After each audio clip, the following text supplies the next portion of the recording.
Halo Kak Bemeva Dan teman-teman semua yang setia mendengarkan podcast Spotify dan menonton YouTube channel Badan Eksekutif Mahasiswa Fakultas Hukum Universitas Pembangunan Nasional Veteran Jakarta. Selamat datang di Suara Oposisi. Merdeka bersuara, saatnya merdeka. Pada episode kali ini, kami akan mengupas mengenai revisi Undang-Undang Nomor 34 Tahun 2004 yang sudah disahkan secara diam-diam pada tanggal 20 Maret tahun 2025 kemarin, yang bertemakan Undang-Undang TNI ini apakah menjadi sinyal bahaya bagi masyarakat sipil? Mari kita kupas. Betul. Namun sebelum kita mengupas lebih lanjut, mungkin lebih enak kalau kita kenalan dulu kali ya. Oke, kenalin, nama aku Rani. Halo Rani, nama aku Rumi. Halo, Dan kami Rumi. dari bidang sosial politik Departemen Agitasi dan Propaganda Badan Eksekutif Mahasiswa Fakultas Hukum Universitas Pembangunan Nasional Veteran Jakarta. Oke teman-teman, kali ini kita ditemenin nih sama Bang Hakim dari Green Force UNJ. Halo Bang Hakim. Halo. Nah, boleh dong Bang Hakim, sebelum kita berbincang lebih banyak nih, boleh dong Bang Hakim perkenalan diri dulu. Oke, perkenalkan teman-teman semua, aku Rahman Hakim dari Green Force UNJ. Halo Bang Hakim. Enak dipanggil apa nih? Bang Rahman? Hakim aja Hakim. Bang nggak apa-apa ya? Bang. Aman-aman. Gimana nih Bang Hakim perjalanan? Lancar sih, Lancar. weekend mungkin ya. Oke. jadi lancar. Dari mana sih Bang, Abang? Aku dari Tanjung Priok. Oh, lumayan Wih. juga ya sini, Pondok Labu. Sangat Iya. effort sekali teman-teman. Nah, tadi aku sempat denger Abang tuh dari Green Force UNJ. Nah, kalau boleh tahu, mungkin teman-teman juga ada yang belum tahu Green Force UNJ itu apa sih Bang? Oke, siap. Sedikit ngejelasin tentang Green Force UNJ ya teman-teman. Oke. Jadi Green Force UNJ itu adalah organisasi pergerakan mahasiswa nih yang ada di Universitas Negeri Jakarta, dan kita dibawahi oleh BEM UNJ gitu. Jadi kita terfokus pada pergerakan mahasiswa gitu. Kita mengkaji isu-isu sosial dan politik dan juga mempropagandakan apa yang ada di masyarakat gitu. Itu aja. Berarti Bang Hakim sendiri bergerak di bidang sosial politik aja atau bergerak di bidang lain nih? Oke, Green Force sendiri hanya bergerak di bidang sosial dan politik aja sih. Ya. Nah, kalau boleh tahu lagi sibuk ngapain nih Bang? Sibuknya ini kita lagi nyusun skripsi aja sih sama Skripsian nih. organisasi Green Force ini. Oke, top. Gimana Rani? Lanjut ngupas kah? Lanjut ya. Oke. Lanjut. Nah teman-teman, seperti yang kita tahu kan, kemarin ini sempat rame mengenai revisi Undang-Undang TNI yang dibahas secara diam-diam dan di luar gedung DPR tentunya. Nah, menurut Bang Hakim, gimana pendapat Bang Hakim mengenai RUU yang dibahas secara diam-diam ini nih? Oke, pandangan terkait UU TNI ini ya. Sebenarnya dui fungsi ABRI kan bukan soal militer yang masuk ke rakyat gitu, tapi gimana akhirnya sekarang negara kita juga mengikuti apa yang ada di TNI gitu, logika TNI itu patuh terhadap atasan dan lain-lain gitu. Dan seperti yang kita tahu bahwasannya perancangan undang-undang TNI ini sangat tidak transparan gitu teman-teman ya. Bahkan rancangan undang-undangnya adakan diam-diam di hotel gitu, dan masyarakat sipil yang ikut bersuara gitu bahkan dihalangi gitu ya. Dan juga bahkan dalam pembentukannya itu draftnya tidak ada sama sekali di laman resmi DPR RI gitu ya. Itu sangat disayangkan gitu ketika kita sebenarnya kita tahu bahwasannya undang-undang itu harus mendapatkan keterlibatan dari masyarakat sipil gitu ya, tidak hanya dari DPR semata gitu. Itu Selain menjadi apa ya, keresahan lah bagi warga masyarakat sipil karena tidak ada keterbukaan Iya, betul. atas parlemen kepada masyarakat dan sangat ngebut ya kan. Iya, Selain betul. itu juga menimbulkan narasi-narasi yang mungkin jadi pandangan buruk lah kepada parlemen dan pemerintah seperti apa ya kan. Nah, selain itu Bang, aku sebenarnya penasaran tentang revisi undang-undang ini dari sebelum direvisi dan setelah direvisi. Nah, mungkin kan setelah disahkan ini masyarakat khususnya mahasiswa masih bergerak dan terus menolak kan tentang adanya revisi ini yang sudah disahkan. Berarti kan kesannya tuh kita bertanya-tanya kenapa masih rakyat masih melawan gitu, masih menolak. Ada apa gitu di dalamnya? Iya, sebenarnya kan tadi yang pertama itu tidak ada transparansi. Di situ pasti ada kepentingan tersendiri kan ketika tidak ada keterlibatan masyarakat sama sekali. Ketika tidak ada keterlibatan masyarakat kan di situ udah terlihat jelas bahwasannya tidak ada dibentuknya revisi undang-undang ini tidak untuk kepentingan rakyat, tapi untuk kepentingan yang ada kepentingannya lah gitu, Oke. teman-teman. Jadi mungkin sedikit ngebahas sejarah undang-undang TNI mungkin ya. Iya. Boleh? Boleh. Jadi seperti yang kita tahu undang-undang TNI kan dibentuk tahun 2004 ya teman-teman ya. Oh iya. Itu juga seperti yang kita tahu bahwasannya undang-undang tersebut adalah undang-undang yang dibentuk karena apa yang terjadi di tahun 98. Ada salah satu yaitu hapus dui fungsi ABRI gitu. Seperti yang kita tahu kan tahun 98 sampai berapa puluh tahun sebelum 98 itu kan TNI sangat aktif gitu ya di ranah masyarakat sipil gitu teman-teman. Bahkan TNI sendiri menduduki jabatan-jabatan sipil seperti gubernur dan lain-lain gitu teman-teman.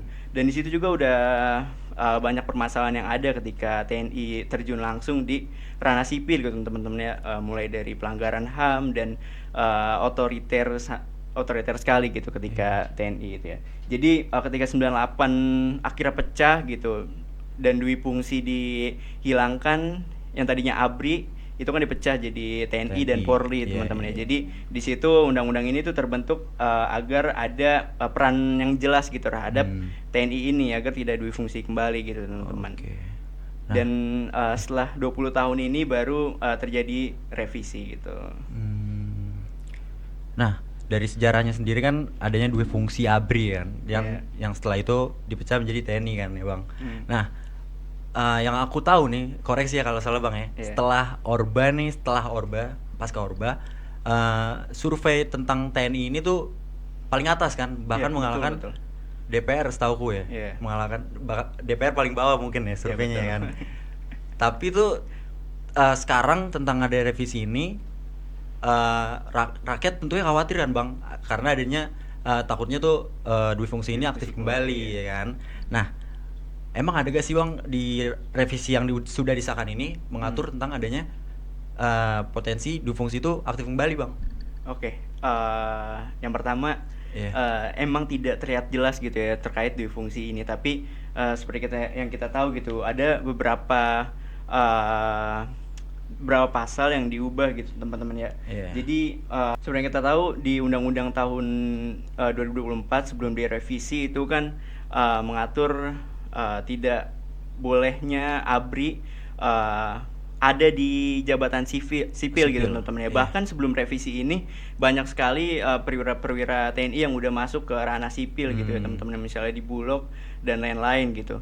Dan seperti yang kita tahu juga di Undang-Undang TNI ini di situ juga mengatur tentang di sini kenapa ada indikasi di fungsi ABRI gitu. Jadi sebelumnya itu pasal 7 ketika TNI turun ke masyarakat itu harus melalui izin DPR gitu teman-teman. Tapi ketika revisi undang-undang ini TNI yang turun ke jalan, mungkin teman-teman sering udah ngedenger terkait OMSP ya, operasi militer selain perang teman-teman. Di situ kan tadinya sebelum revisi itu ada 14 dan sekarang ditambah jadi 16 gitu teman-teman ya. Jadi sebelumnya tuh ketika OMSP tuh TNI harus dapat izin dari DPR, tapi sekarang tuh diubah cuman hanya dengan peraturan pemerintah dan peraturan presiden gitu teman-teman. Jadi di situ kan sudah terlihat jelas gitu ya teman-teman ya bahwa ketika ada konflik misalnya di situ, bahkan di pasal 7 kan terkait OMSP itu kan salah satunya ada membantu pemerintah gitu teman-teman ya. Membantu pemerintahnya tuh dalam hal emang membantu dalam keadaan bencana dan lain-lain. Dan terakhir tuh pokoknya ada poin dalam penjelasannya itu bahwasannya TNI bisa membantu dalam konflik yang ada di pemerintahan gitu teman-teman. Jadi kan di situ sangat bahaya sekali teman-teman. Bahkan kita kan belum tahu ya di situ keterangan konfliknya tuh apa gitu teman-teman. Bahkan ketika misalnya kita demo itu kan salah satunya konflik teman-teman ya. benar-benar. Bisa saja ketika kita lagi demo gitu. Bahkan itu kan salah satu misalnya dalam perspektif presiden kan kita demo ditunggangi asing ya teman-teman ya. Itu kan sama aja ancaman dari luar. Kita nggak tahu teman-teman. Bahkan kemungkinan terburuknya misalnya kita lagi aksi atau apa dan pemerintah menganggap itu ancaman dari luar atau asing, mereka bisa mengeluarkan peraturan pemerintah gitu untuk akhirnya membantu polisi menghadapi kita lah gitu teman-teman. Jadi di situ kan sangat bahaya sekali teman-teman. Bahkan mungkin teman-teman sering lihat ya sering banget di daerah-daerah itu terjadi konflik PSN, proyek strategi nasional gitu, antara apa namanya orang-orang hutan adat dan PSN tersebut gitu teman. IKN juga kan itu sebelumnya itu ya terjadi konflik antara masyarakat adat dan juga negara gitu. Di situ kan yang turun emang ada TNI, kita lihat di situ kan. Dan kita tahu kalau sebelumnya kan ketika TNI turun tadi yang seperti aku jelasin itu kan harus persetujuan DPR. Dan sekarang ketika ada proyek strategis nasional gitu dan akhirnya merugikan masyarakat adat gitu. Tapi bagi negara itu adalah sebuah perlawanan kan, apa namanya, pemerintah tersebut bisa langsung mengeluarkan peraturan untuk TNI akhirnya membantu untuk ini ya, apa, menyelesaikan kan gitu. Jadi kan yang ditakutkan seperti yang kita tahu TNI kan dididik untuk militer perang dan lain-lain gitu. Yang kita takutkan ketika mereka menyelesaikan sesuatu itu menggunakan war model gitu teman-teman ya, bukan lagi SOP-nya beda antara polisi dan TNI gitu. Yang kita takutkan itu terjadi pelanggaran HAM dan lain-lain gitu. Itu kan sangat berbahaya sekali teman-teman. Sangat jelas ya tadi dari OMSP dan PSN tuh dibahas tentang OMSP pun sendiri yang sebelumnya setahu aku 10 menjadi sekarang dari 14 jadi 16. dari 14 menjadi 16 termasuk ini ya Bang, apa? Cyber Ya kan? Oke. Nah, gimana ya? Kara nih tanggapannya? Oke, boleh deh. Mungkin sebelum lebih lanjut, RUU TNI ini juga kan dipermasalahin ya sama masyarakat. Masyarakat juga banyak ketakutan tersendiri dengan adanya revisi ini. Nah, memangnya bagaimana bisa RUU TNI ini tuh dipermasalahkan padahal isinya saja kita belum tahu gitu kan kebenarannya. Apalagi seperti yang kita tahu bahkan sampai saat ini draft RUU tersebut kan belum secara resmi dirilis. Iya, betul. Belum bisa diakses dan dirilis ke publik gitu loh secara resmi. Oke.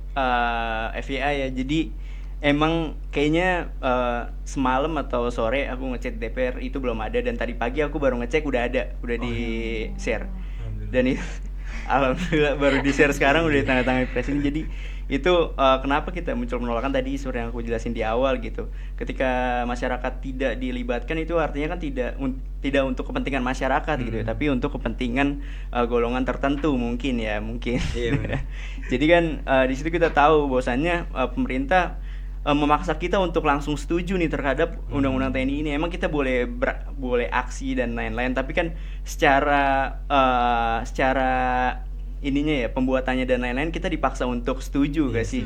Mulai dari rancangnya kan kita nggak dilibatkan, lalu disahkannya pas sidang paripurna terburu-buru jam 9 pagi kalau nggak salah kan itu mahasiswa udah pada pulang kampung tuh ya. Betul. Terus juga saat mau ditandatangani pun belum ada di laman resmi dan baru diupload mungkin malam atau tadi pagi ya. Aku baru ngecek tadi pagi sih udah ada.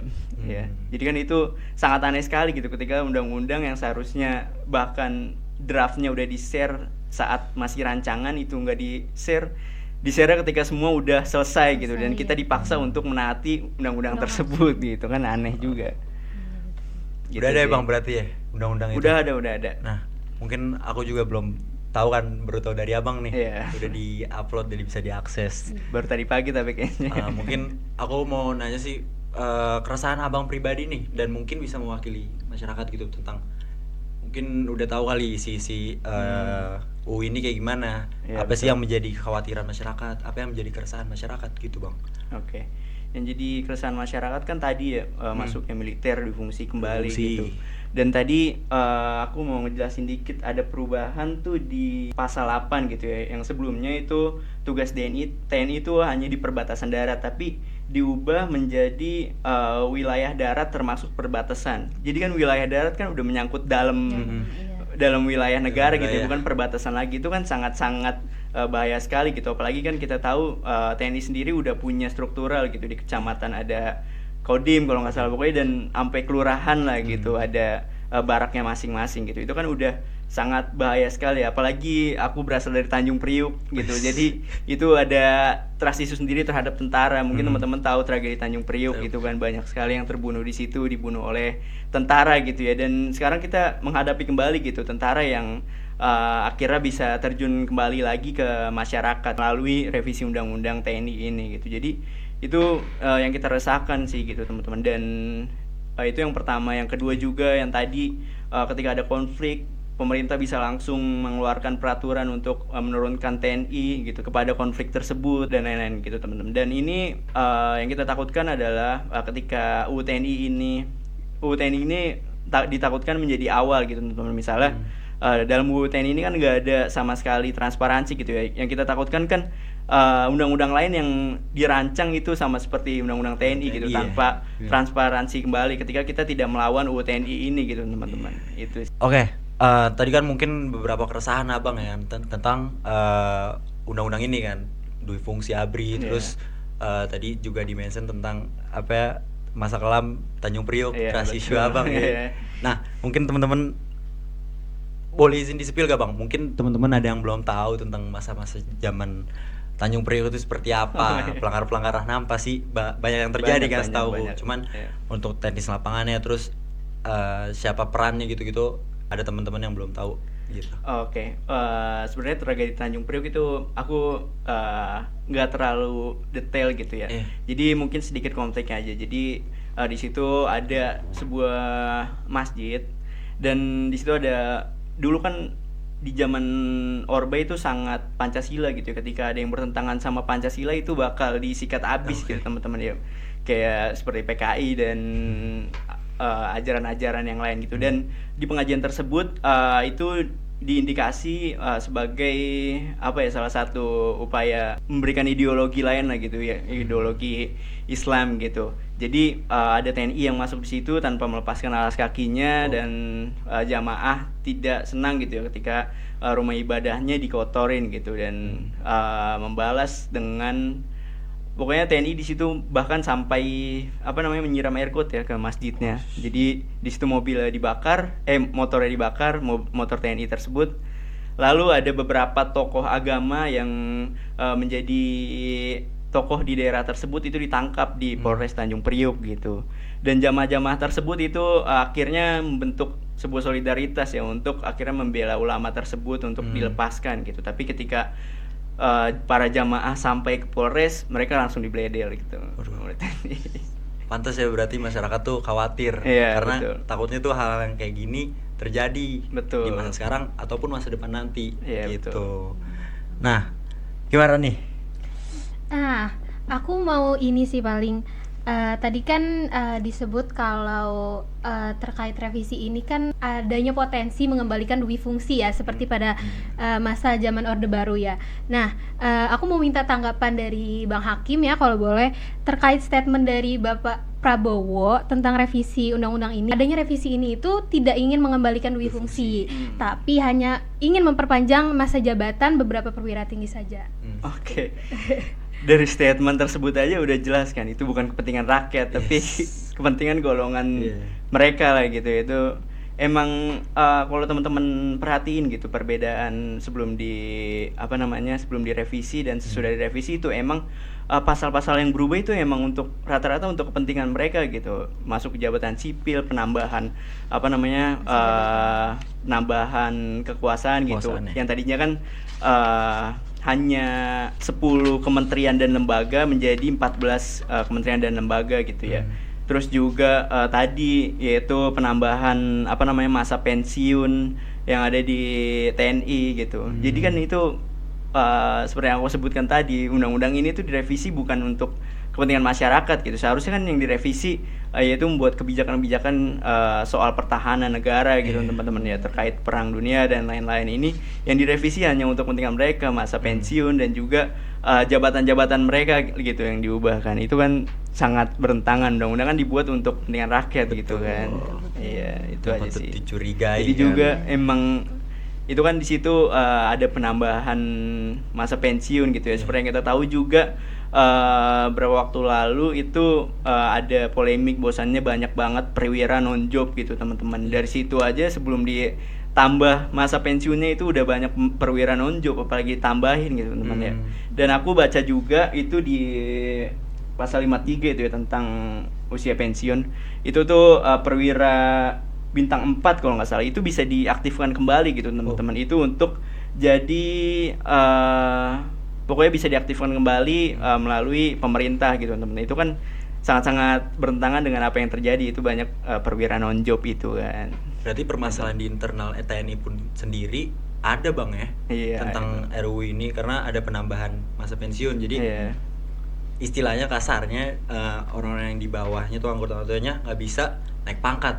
Benar Iya, seperti itu bang. karena Sulit banyak ya. Iya, perwira-perwira TNI yang masa pensiunnya lama gitu Iya, teman-teman ya. Dan benar-benar. penambahan keluasan kementerian dan lembaga ini yang kita takutkan kan kemungkinan terburuknya gitu ya, perwira-perwira yang non-job ini akhirnya ditempatkan di kementerian dan lembaga Waduh. tersebut kan gitu.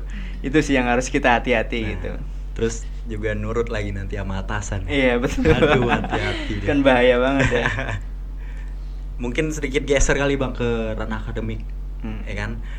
Tentang ABRI atau TNI yang bisa kita sebut sekarang masuk ke ranah akademik di kampus Oh, iya. Universitas Udayana. Nah, yang menimbulkan polemik dan timbul suara rakyat yang bertajuk kembalikan TNI ke barak. Hmm. Ke barak. Nah, gimana tanggapan abang? Mungkin bisa dari sisi positif dan negatifnya. Oke. Di ranah akademik ya, kalau teman-teman mau tahu, baru 2 hari yang lalu kita ada yang diskusi yang aku bilang, aku mengundang salah satu dari UPN juga, itu tentang militerisasi yang masuk ke kampus gitu teman-teman.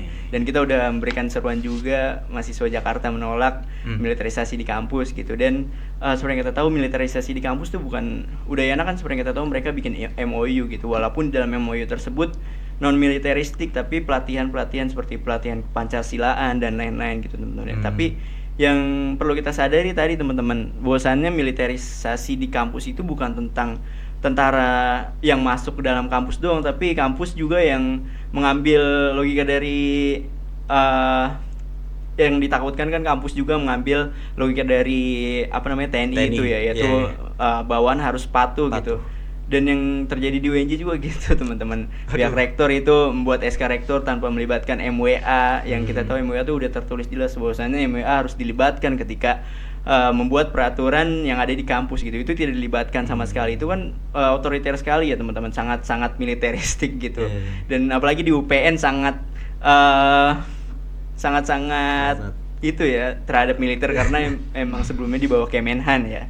Itu. Dan seperti yang kita tahu juga itu bahaya banget ketika banyak kampus-kampus yang akhirnya membuat kerjasama dan lain-lain gitu teman-teman ya. Seperti yang kita tahu tadi di Udayana, terus juga kalau teman-teman tahu di UIN Wali Songo itu mereka bikin diskusi, tiba-tiba ada TNI di tengah diskusinya, itu kan bahaya banget. Ketika kita flashback mungkin ke sebelum 98 teman-teman ya, mungkin aku diceritakan juga oleh dosen aku Bedel Badrun, kalau teman-teman tahu. Itu kan 98 itu sangat kelam ya di kampus teman-teman. Itu BEM dibubarkan gitu, terus juga mahasiswa-mahasiswa yang kritis itu sangat-sangat diperhatikan gitu, militer bisa masuk kampus, terus dosen-dosen yang kritis dipecat gitu. Dan bahkan ini terjadi sekarang. Pak Bedila Badrun tuh yang tadinya korprodi pendidikan sosiologi itu tiba-tiba diberhentikan menjadi korprodi gitu, dan menjadi dosen biasa itu tanpa SK yang keluar gitu, hanya lewat lisan kalau nggak salah gitu. Jadi kan itu sangat-sangat, kita balik lagi gitu ke zaman 98 ketika militer masuk ke kampus lagi gitu teman-teman ya. Mungkin teman-teman juga di sini ada Menwa kemarin kasus apa tuh. Ya itu kan militer emang gitulah ya. Sangat bahaya sekali ketika masuk ke kampus. Karena kan yeser ya. Iya. Siapa gitu. Takutnya tuh kita dipaksa untuk patuh gitu. Iya, jadi betul. kebebasan berpendapat kita jadi terbatas kan. Itu yang ditakutkan kan sebenarnya. Cuman untuk sisi positifnya karena kan di yang aku baca berita, lupa namanya, Kompas, koreksi kalau salah, berpendapat gitu bahwasannya pure kerjasama doang, tidak ada represif ataupun intimidasi lainnya gitu yang berpotensi untuk memperkecil ruang kebebasan berpendapat kita gitu. Gimana pendapat abang? Oke, tadi teman-teman ya, sebenarnya kan kita nggak tahu ya terkait apa yang terjadi di mahasiswa itu. Seperti aku sendiri gitu, aku memiliki trust issue sendiri terhadap TNI gitu. Ketika kita melihat TNI itu memang itu bukan persetujuan, tapi secara tidak langsung itu akan memberikan kita batas gitu terhadap apa yang ingin kita lakukan. Misalnya kita ingin membuat diskusi terhadap negara dan lain-lain gitu, ketika TNI sudah bekerja sama di kampus gitu dan bolak-balik ke kampus untuk mengajarkan apalah gitu, itu kan kita memiliki ketakutan sendiri dan kita takut apa yang akan terjadi setelahnya gitu ya, ketika kita buat diskusi terkait negara, apa yang terjadi dengan negara itu kan memang narasinya non militeristik, tapi di situ kita nggak tahu efek-efek negatif setelahnya gitu. Oke, paham sih jadinya. Terus aku ingin cerita sedikit, mungkin izin nih Bang ya. Oke, Jadi boleh. aku punya kerabat kan, bosannya tuh dia ngomong kalau dia tuh terima dan percaya-percaya aja gitu sama pemerintah. Kalau dia ngomong tuh karena percaya sama pemerintah, bahwasannya pemerintah pasti mengesahkan, merencanakan, merevisi dan mengesahkan pasti untuk kepentingan warga kan. Tapi dalam hatiku, dalam perancangan sendiri pun tidak melibatkan rakyat sendiri gitu, warga sipil tidak dilibatkan. Berarti kan di situ timbul pertanyaan kan, siapa yang dikepentingkan gitu, siapa yang diuntungkan gitu, betul. selain warga sipil. Sedangkan warga sipil sendiri tidak dilibatkan gitu. Menurut Abang gimana nanggepin statement-statement, narasi-narasi seperti itu Bang? Oke. Iya. Sebenarnya kita sebagai yang tahu seharusnya memberitahu gitu. Misalnya yang undang-undang TNI ini tadi tidak melibatkan dari unsur masyarakat gitu. Terus untuk kepentingan siapa kalau bukan masyarakat yang dilibatkan gitu teman-teman. Jadi emang kita tidak bisa menyalahkan teman-teman yang mungkin setuju-setuju aja ya. Seharusnya kita juga introspeksi untuk bisa menyadarkan mereka juga gitu terkait nggak selalu pemerintah membuat peraturan itu untuk rakyatnya gitu. Sebenarnya kita tahu sekarang juga kan banyak sekali peraturan-peraturan yang aneh gitu. Mulai dari, sebenarnya aku punya sedikit pandangan gitu. Mungkin teman-teman tahu beberapa waktu lalu itu disahkannya UU Minerba gitu teman-teman ya. Setelah UU Minerba itu kan bakal banyak misalnya tambang-tambang atau PSN gitu ya dari UU Minerba itu. Dan akhirnya UU TNI ini disahkan dan akhirnya kan ada perluasan ranah ya teman-teman. Jadi yang aku takutkan ketika UU Minerba udah disahkan terus UU TNI bisa terjun langsung di PSN, itu kan sangat bahaya sekali teman-teman ya. Itu sih aku mikir gitu. Nah, mungkin setelah selesai podcast ini terus diupload, temen aku bisa kasih unjuk podcast ini ya Bang, dari statement Abang yang Abang berikan tadi. Oke, Rani gimana nih? Nah, aku juga mau cerita. Ada salah satu temen aku juga nih yang dia itu pro terhadap revisi undang-undang ini. Katanya sih dengan adanya revisi undang-undang ini katanya dia pro itu karena mungkin kedepannya dalam penangkapan kasus-kasus pemerintah yang korupsi itu bakal lebih efektif gitu loh dengan dominasi TNI ini. Nah, itu pendapat dari Bang Hakim gimana itu?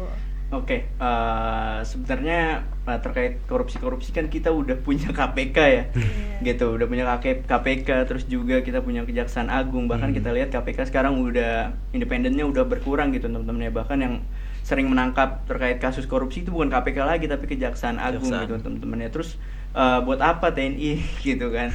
TNI udah seharusnya emang untuk mengurus keamanan negara aja gitu, keamanan dari luar gitu, bukan masalah dari dalam. Gitu, teman-teman ya. Terus juga itu sih mungkin sebenarnya ditakutin tuh face to face-nya kepada masyarakat kan. Iya, betul. Karena hakikatnya tuh sejatinya tentara ya dipersiapkan, dilatih untuk perang kan. Yang tadi ditakutkan sebenarnya palingan itu ya, yang mungkin dari pandanganku sendiri gitu. Nah, aku mau nanya nih terkait revisi undang-undang ini mempengaruhi prinsip demokrasi dan mengancam supremasi sipil di Indonesia. Nah, menurut Abang gimana tuh tentang supremasi sipil ini? Sebenarnya kan itu ya, yang tadi aku jelasin gitu. Agenda revisi undang-undang ini tuh nggak memiliki urgensi TNI gitu terhadap keprofesional mereka gitu teman-teman. Jadi mulai dari tadi perluasan kewenangan gitu teman-teman ya, bukan seharusnya menguatkan militer mereka, malah keluar dari ranah profesional mereka untuk akhirnya berlatih untuk keamanan negara gitu teman-teman ya.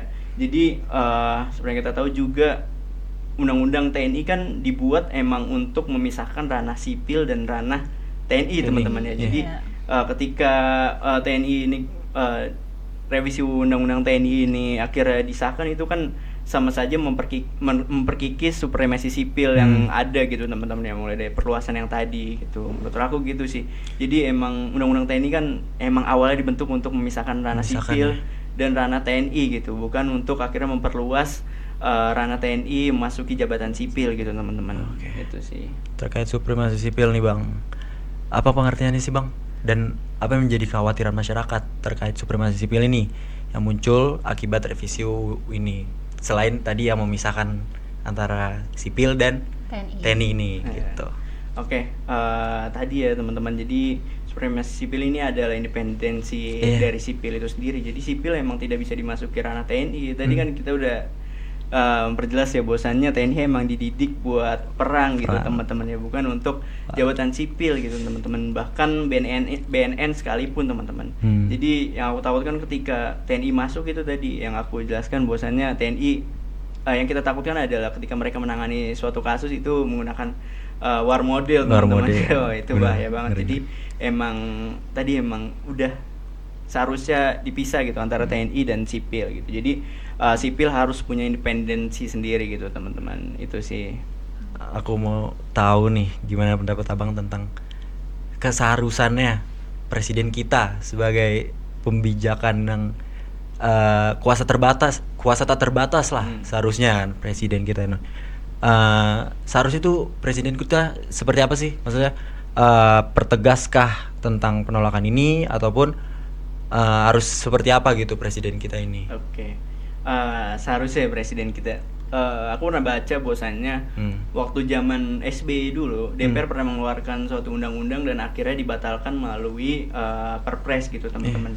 Itu jadi bisa presiden bahkan membatalkan dari undang-undang tersebut gitu. Jadi ketika yang kita tahu bahwasannya sudah puluhan kota menolak undang-undang TNI ini teman-teman, bahkan di puluhan kota terjadi kerusuhan dan lain-lain. Seharusnya presiden kita ya mendengar apa keluhan dari masyarakat kita gitu. Banyak banget penolakan, bahkan hampir di seluruh kota itu kan sudah mayoritas berarti udah menolak UU TNI ini gitu teman-teman ya. Jadi yang seharusnya presiden miliki itu independensi gitu teman-teman, punya standing point yang jelas bahwasannya dia mendukung atau enggak. Tapi seperti yang kita tahu bahwasannya presiden kita sekarang memang berlatar belakang militer ya, pasti dia sangat-sangat setuju terkait undang-undang TNI ini gitu teman-teman. Jadi yang aku pengenin sih seharusnya presiden kita tadi independen, tidak memihak salah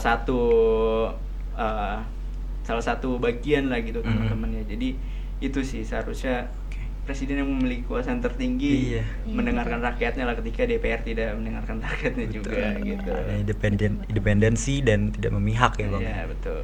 Benar nih. Iya, aku mau nanggepin yang tadi terkait keseharusannya presiden itu tidak memihak ya. Aku pernah nonton salah satu acara di salah satu platform digital ya. Itu tanggapan presiden kita ini jelas menunjukkan bahwa dia itu hanya berpihak kepada salah satu saja. Nah, ketika ditanyai tentang pendapatnya mengenai aksi demonstrasi yang baru-baru ini terjadi terkait RUU ini ya, itu pendapat beliau malah menyuruh kita untuk melihat lebih objektif lagi, apakah aksi demonstrasi ini para demonstran itu ada yang dibayar atau sebagai halnya gitu. Nah, itu tanggapan dari Bang Hakim itu seperti apa? Oke. Seharusnya presiden udah memiliki banyak intel dan lain-lain gitu ya teman-teman ya. Mungkin presiden juga seharusnya udah tahu lah mana aksi bayaran mana enggak gitu. Aksi bayaran kan ketika ditanya ini permasalahan undang-undangnya apa, mereka tidak tahu apa-apa kan gitu. Ketika benar-benar emang keresahan, mereka pasti tahu isi apa yang ada di dalamnya gitu, permasalahan yang di dalamnya gitu teman-teman ya. Dan itu tadi yang kita takutkan presiden tuh membuat perspektif sendiri gitu teman-teman ya, terkait tadi kan ditunggangi asing gitu. Kita nggak tahu ketika undang-undang ini kan udah disahin gitu, tiba-tiba presiden mengeluarkan peraturan pemerintah untuk akhirnya TNI turun untuk mengatasi aksi, kan itu kita nggak tahu ya, akhirnya ciptakan pelanggaran-pelanggaran baru gitu teman-teman. Itu sih yang aku bisa jelaskan. Kalau kita ngeliat nih bang tentang aksi belakangan inilah, beberapa aksi belakangan ini tentang tolak revisi undang-undang TNI, banyak masa yang mendapatkan perlakuan represif dari aparat, termasuk Polri, termasuk TNI juga, mulai dari pemukulan, pelemparan batu, hingga penculikan. Bahkan petugas medis pun yang seharusnya netral dan dilindungi dalam aksi seperti ini juga diserang. bagaimana Abang melihat revisi Undang-Undang TNI ini membuka peluang bagi tindakan represif terhadap aktivis, jurnalis, petugas medis, dan kelompok masyarakat lainnya menyuarakan kritik secara damai. Padahal kita tahu kan di dalam perang antar negara pun yang sini jadi titik concern adalah petugas medis. Di perang antar negara pun media ya. iya, medis pun seharusnya tidak boleh kasarnya tidak boleh diserang lah, netral, bersifat netral. Mau musuh atau kawannya itu harus tetap netral gitu loh. Sedangkan di negara sendiri yang baru menyuarakan pendapatnya dapat tindakan yang tak seharusnya gitu Bang. Gimana pendapat Abang? Oke. Pendapat aku tuh Iya. berarti seharusnya Polri di reformasi Polri gitu ya.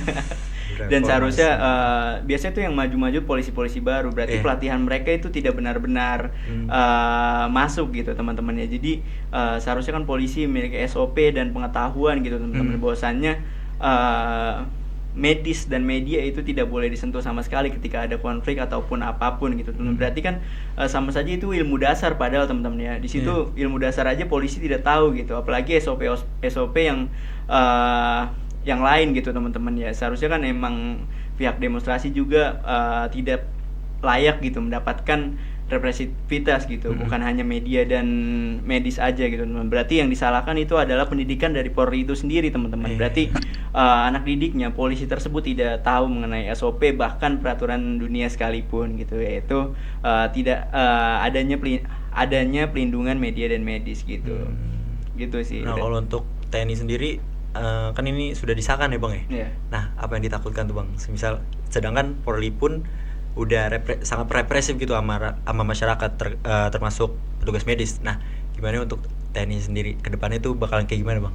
Ya, yang seperti aku bilang tadi sih, Iya. TNI udah bisa langsung berperan langsung gitu. Kita bisa aja mereka membantu dari Polri gitu. Ketika tadi pemerintah sudah mengeluarkan peraturan pemerintah gitu, mereka bisa turun langsung ke demo melawan kita gitu. Bahkan ketika polisi hanya megang pentungan dan tameng, itu kan TNI sudah megang senjata api gitu ya. Kita udah bukan melawan pentungan dan tameng lagi, tapi kita udah melawan senjata api. Dan senjata api kan salah satu senjata yang sangat berbahaya gitu teman-teman ya. Bahkan banyak trauma-trauma masa lalu ketika kita demonstrasi itu dihadapi oleh TNI sendiri. Mulai dari kerusuhan 98 itu banyak mahasiswa-mahasiswa yang akhirnya terbunuh gitu teman-teman. Itu kan yang harus kita takutkan gitu ketika revisi undang-undang TNI ini udah disahkan gitu teman-teman. Itu kan sangat bahaya sekali terkait pelanggaran HAM gitu teman-teman. Berarti secara garis besar kan yang kita dapat tuh dari narasi-narasi statement-statement yang Pak Hakim berikan tuh yang paling kita takutkan adalah kembalinya dufungsi ABRI, benar nggak? Ya. Karena kita tahu sendiri di masa Orba banyak pelanggaran HAM yang terjadi gitu kan, banyak korban juga kan, sampai timbulnya aksi Kamisan yang kita tahu ya kan, itu secara damai. Nah, ngomong-ngomong aksi damai, gimana pendapat Abang tentang banyak kan nih orang yang bilang kenapa nggak aksi damai aja? Kenapa nggak lewat media aja aksinya? Kenapa harus anarkis dan lain-lain? Nah, pendapat Abang seperti apa tuh? Oke, seperti yang kita tahu aksi damai, kita ngambil case aja dari aksi Kamis ya. Iya. Itu dari tahun 2008, dari tahun 2008 teman-teman. Itu tidak pernah diselesaikan kasusnya sampai sekarang gitu. Ibu Sumarsi sampai hari ini, sampai Kamis kemarin itu masih berdiri di depan istana itu, bahkan tidak didengar gitu ya teman-teman. Itu kan salah satu contoh aksi damai gitu. Aksi damai selama dari 2008 itu udah berapa tahun itu tidak didengarkan. Kita mau aksi damai terus gitu. Ya kan? Banyak tuh kayaknya. Ya, dan kita bakal damai ketika tuntutan kita kan jelas ya, itu didengarkan. Pasti ketika kita sudah didengarkan, kita nggak bakal ada kerusuhan dan lain-lain gitu teman-teman ya. Aksi damai itu hanya framing bahwasannya aksi-aksi kita ini ricu dan lain-lain gitu teman-teman. Bahkan aksi damai udah sering dilakukan. Salah satunya itu baru kemarin teman-teman kita dari Koalisi Masyarakat Sipil itu melakukan aksi damai, membuat tenda perlawanan di belakang gedung DPR yang hingga saat ini itu masih ada gitu di belakang DPR gitu. Dan itu sih. Yang bikin perkemahan aja tuh masih dapat represif kan dari aparat kan. Itu damai kan. Iya, pada damai. Satpol PP yang ngusir. Gimana Ram tanggapannya tentang represif aparat tuh? Gimana? Ya, mungkin bisa kita lihat ya dari aksi demonstrasi kemarin, wah tindakan represif dari aparat Polri juga sangat nyata gitu ya. Apalagi dengan adanya udah disahkan ya UU TNI ini bisa lebih memungkinkan gitu loh untuk TNI bisa lebih represif lagi gitu. Nah, mungkin kita bergeser sedikit ya dalam konteks perlindungan HAM, kita ke perlindungan HAM. Nah, apa sih resiko jika TNI diberikan kewenangan lebih luas gitu, termasuk dalam jabatan sipil? Seperti itu. Oke. Terkait HAM ya teman-teman. Mungkin teman-teman semua tahu bahwasannya TNI dan Polri itu memiliki hukum yang beda dengan masyarakat sipil teman-teman ya. Jadi banyak case-case yang sekarang terjadi gitu teman-teman, polisi membunuh pelajar dan lain-lain, itu hukumannya sangat berbeda ketika masyarakat sipil yang melakukan hal tersebut gitu. Banyak polisi yang mengedar narkoba, terus juga banyak pelanggaran-pelanggaran polisi yang akhirnya sangat-sangat tidak sesuai gitu hukumannya dengan ketika masyarakat sipil yang melakukan gitu. Karena polisi dan TNI sendiri udah memiliki ranahnya sendiri di hukum itu di Mahkamah Agung bagian aku lupa, pokoknya itu mereka punya hukum sendiri gitu teman-teman. Jadi yang hanya bisa melakukan hukuman tersebut ya dari TNI itu sendiri gitu. Mereka mereka mau memberi hukuman apa, walaupun membunuh banyak orang gitu. Ketika kejaksaan dari TNI itu hanya memberikan misalnya penurunan jabatan dan lain-lain, itu kan mereka punya hukumnya sendiri lah gitu teman-teman, dan kita nggak bisa masuk ke ranah mereka. Tapi ketika mereka masuk ke ranah kita kan itu sangat parah gitu teman-teman ya. Logikanya yang setahu aku juga hukum militer sendiri tuh sifatnya tertutup kan, Iya, jadi betul.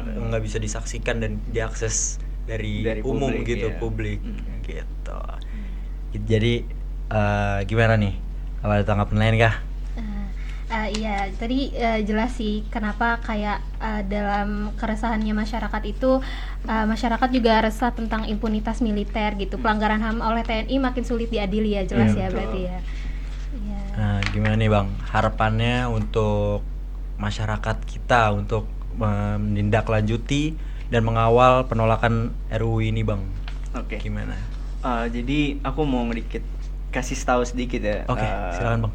Jadi sebenarnya emang di revisi undang-undang TNI ini tidak terlalu menonjolkan terkait di fungsi ABRI gitu. Tapi yang harus diperhatikan adalah beberapa waktu lalu, sehari atau 2 hari yang lalu itu ada dari pihak TNI, yaitu jadi ada profesor dari Universitas Pertahanan Republik Indonesia, yaitu Pak Muhammad Hafiz. Itu mereka akhirnya memberikan judicial review ke Mahkamah Konstitusi gitu, yang isinya itu akan memperparah dui fungsi ABRI gitu teman-teman. Yang mereka memberikan isi dari judicial review tersebut itu, yang pertama ada pasal 47 ayat 2 gitu, yang tadinya TNI ini dibatasi gitu ruang geraknya prajurit aktif pada instansi hanya pada instansi TNI gitu, yang secara langsung mereka bilang menghambat hak pemohon dalam memperoleh kesempatan yang sama dalam pemerintahan gitu, sebagaimana dijamin pasal 28D ayat 3 gitu. Pokoknya pada intinya mereka ingin kesetaraan lah gitu antara sipil dan juga TNI gitu. Dalam undang-undang ini kan TNI hanya berada di instansi TNI. Ketika mereka mau ke ranah sipil yang lain, mereka harus dibebas tugaskan atau lewat peraturan, lewat pemerintahan lah gitu teman-teman ya. Jadi dia di dalam judicial review itu dia meminta bahwasannya TNI harus mendapat kesetaraan seperti rakyat yang lain gitu, memiliki kesempatan yang sama di dalam pemerintahan sipil gitu teman-teman. Dan juga di sini kan mereka juga menuntut pasal 39 ayat 3 gitu, yang melarang prajurit TNI untuk berbisnis. Jadi mereka bilang itu kegiatan ini bertentangan dengan pasal 27 UUD 1945 yang menjamin setiap warga negara berhak atas pekerjaan dan penghidupan yang layak gitu. Mereka menuntut itulah. Dan seperti yang kita tahu bahwasanya ketika TNI itu memegang jabatan sipil kan itu mereka sangat-sangat jauh dari kata profesional gitu. Mereka akan berfokus pada bisnis-bisnis mereka pada fokus terhadap jabatan-jabatan mereka dan tidak fokuskan diri untuk pertahanan negara gitu teman-teman. Itu kan yang kita takutkan gitu, dan mereka justru malah memberikan judicial review, dan sangat bahaya sekali ketika MK akhirnya menerima tuntutan dari mereka gitu. Akhirnya nantinya TNI bakal bisa berbisnis dan juga masuk ke ranah sipil, dan bukan 14 kementerian dan lembaga lagi, tapi keseluruhan gitu. Waduh. Ketika ini disahkan oleh MK gitu, ini kan yang bahaya gitu Sangat teman-teman. berbahaya. Tapi masih kemungkinan bisa diputuskan untuk ditolak gak sih bang? Bisa banget. Iya. Cuman kita tidak tahu ya bahwasanya parlemen sekarang kan MK, MA itu terkadang tidak independen lagi ya teman-teman. Iya. Seperti yang kemarin kasus Gibran mungkin MK agak bahaya ya. Jadi kan kita tidak tahu bahwasanya bisa jadi ini adalah salah satu upaya untuk akhirnya mengembalikan difungsi ABRI gitu, dan kita tidak tahu bahwasanya MK akan menolak atau tidak gitu teman-teman. Kan kita tidak tahu MK netral atau tidak gitu. Mungkin bisa kali ya kasih harapannya kepada masyarakat sipil ataupun KBMFA sendiri, mahasiswa dan masyarakat lainnya lah, untuk kita menanggapi dan menyikapi polemik ini tuh seperti apa bang? Boleh silakan. Oke. Pesan untuk semuanya gitu teman-teman mahasiswa maupun seluruh masyarakat gitu. Kita harus tahu lah bedanya sipil dan juga TNI gitu. Melalui revisi undang-undang TNI ini, TNI ingin merasuki ranah sipil kembali gitu teman-teman. Kita mungkin harus belajar dari tragedi dari tahun 98 dan sebelum-sebelumnya ketika TNI masuk ke ranah sipil gitu teman-teman ya. Soeharto berhasil bertahan 32 tahun gitu teman-teman, dan kita harus belajar dari sebelumnya bahwasannya bakal banyak pengorbanan ketika akhirnya TNI masuk ke ranah sipil kembali gitu teman-teman ya. Dan itu tadi yang aku takutkan, ketika kita tidak peduli, pemerintah juga bakal banyak mengeluarkan undang-undang yang sewenang-wenang gitu, tidak melakukan transparansi dan lain-lain. Mulai dari undang-undang TNI ini juga kan udah mulai nih pemerintah tidak transparansi gitu. Gitu sih. Jadi kita harus mengawal semua apa yang dilakukan pemerintah gitu teman-teman. Nah, kami harap juga untuk teman-teman yang nonton dan menyaksikan podcast ataupun YouTube channel BMFA UPN VJ ini, semoga teman-teman yang tadinya melek akan isu-isu ini dan melek akan isu-isu politik, dan setelah melihat video ini dari statement yang diberikan oleh Bang Hakim sendiri, menjadi melek gitu akan politik, akan menjadi peduli akan isu-isu yang sangat berbahaya dan sangat berpotensi mengorbankan hak-hak masyarakat sipil gitu. Nah, mungkin yang terakhir boleh kali kasih closing statement ya gitu bang. Silakan bang. Oke. Mungkin ini ngambil dari sikap aku terhadap presiden yang menganggap demonstrasi adalah kayak tindakan rusuh dan lain-lain gitu ya. Aku ngutip dari Biji Tukul mungkin, ketika suara ditolak tanpa ditimbang, terus juga melawan dianggap subversif, maka hanya ada satu kata kawan-kawan, yaitu apa? Lawan. Oke, itu aja sih. Oke, itu closing statement dari Bang Hakim yang sangat daging sekali, sangat membara ya Bung. Oke, gimana nih? Oke, mungkin itu aja kali ya.